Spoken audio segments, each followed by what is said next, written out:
જૂનાગઢમાં મહાશિવરાત્રિનો મેળો આજે હર હર મહાદેવના નાદ સાથે સંપન્ન થયો છે।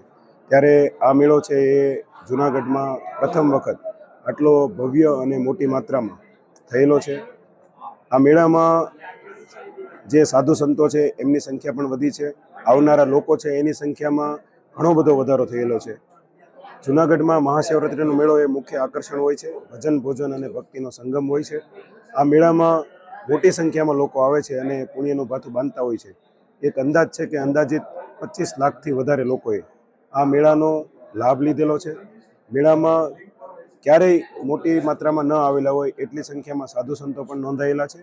અન્ન ક્ષેત્રો અને ઉતારા મંડળો એમાં જે ભોજન લેનારા લોકો છે એની રેકોર્ડ બ્રેક સંખ્યાઓ છે। એસટી બસની ટ્રીપો પણ ખૂબ થઈ છે। આ ઉપરાંત આ વખતે તંત્રએ ઘણી નવી બાબતો પણ મેળામાં જગ્યાનો અભાવ હતો એના કારણે કરેલી હતી। વાહન પ્રતિબંધનો નિર્ણય હતો એ અભૂતપૂર્વ હતો। લોકોએ તેને હોંશે હોંશે વધાવી લીધો છે અને ભવિષ્યમાં જૂનાગઢમાં મેળો છે એ મોટો કઈ રીતે થઈ શકે એ બાબતને એક નવી દિશા પણ ખુલી છે। આ બાબતે ગુજરાત રાજ્યના માનનીય મુખ્યમંત્રી શ્રી, માનનીય નાયબ મુખ્યમંત્રી Shri, tourism corporation of Gujarat limited, પવિત્ર યાત્રાધામ વિકાસ બોર્ડ અને જિલ્લા વહીવટીતંત્ર દ્વારા જે પણ આયોજન કરવામાં આવેલું હતું તેને અભૂતપૂર્વ સફળતા મળેલી છે। સૌને જય ભવનાથ।